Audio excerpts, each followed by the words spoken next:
It's Karen. Good afternoon, yes, welcome to my garden.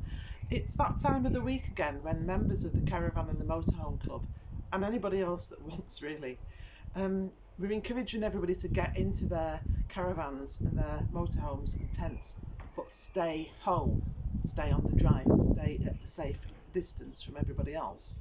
But to have a bit of fun, to make your tea in your caravan or whatever.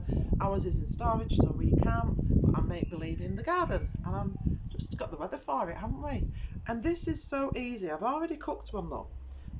Well, I've done one side.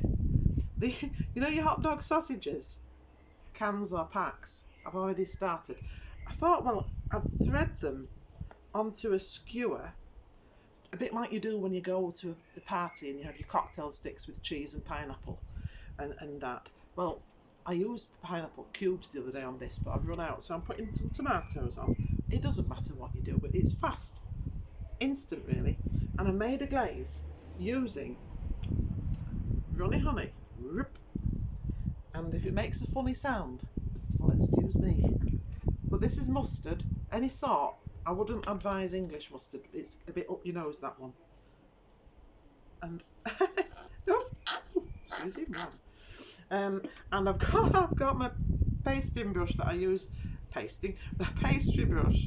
Stir that around, and all I'm going to do is brush the sausages, and in this case tomatoes, but anything, peppers, onions, mushrooms, pineapple, whatever you want. It takes literally minutes. All I need to do is, I've got my little Kadak here, and my Barbie, big ass Barbie, it's perfect. One on the plancha, and one on that bit, on the grill. So it's the Big Little Tea Time Festival. Go on the club website, download your packs, send in your photographs, have a great time, enjoy the weather, and I'll see these in 2 minutes. Bye for now.